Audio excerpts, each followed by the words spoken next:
IPL 2024 mini వేలం దుబాయ్లో జరిగింది. ఈ వేలం అనేది ఐపీఎల్ చరిత్రలో నిలిచిపోతుంది అనడంలో సందేహం లేదు. మెగా వేలంలో కంటే ఈ మినీ వేలంలోనే చాలా మంది ఆటగాళ్లు రికార్డు ధరలకు అమ్ముడుపోయారు. స్టార్క్, కమిన్స్ 20 కోట్ల కంటే ఎక్కువ ధరకు సోల్డ్ అయ్యారు. అయితే ఇదే సమయంలో గత సీజన్లో ఆడని Delhi Capitals key player Rishabh Pant మెరిశాడు.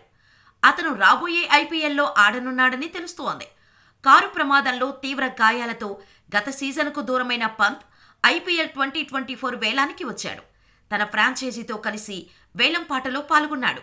సాధారణంగా యాక్టివ్ ప్లేయర్లు వేలంలో తమ పేరును రిజిస్టర్ చేసుకుంటారు, కానీ పంత్ మాత్రం ఆటగాళ్లను తీసుకునేందుకు ఫ్రాంచైజీతో కలిసి వేలానికి వచ్చేశాడు. దీంతో ఓ అరుదైన రికార్డును సాధించాడు. ఇండియన్ ప్రీమియర్ లీగ్ 16 ఏళ్ల చరిత్రలో ఏ యాక్టివ్ కెప్టెన్ కూడా వేలం ప్రక్రియలో పాల్గొనలేదు.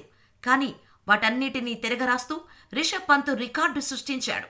అయితే తాను ఎప్పుడూ ఇలాంటి కార్యక్రమానికి హాజరు కాలేదని పంత్ పేర్కొన్నాడు.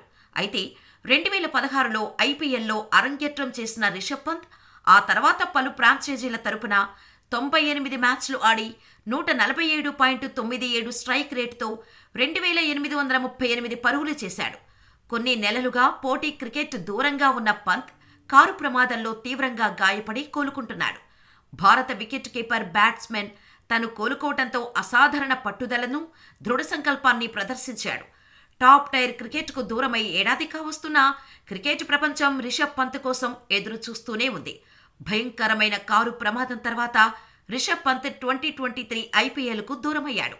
అలాగే ప్రపంచ test championship final, 2023 one day world కప్కు పంత్ దూరమయ్యాడు.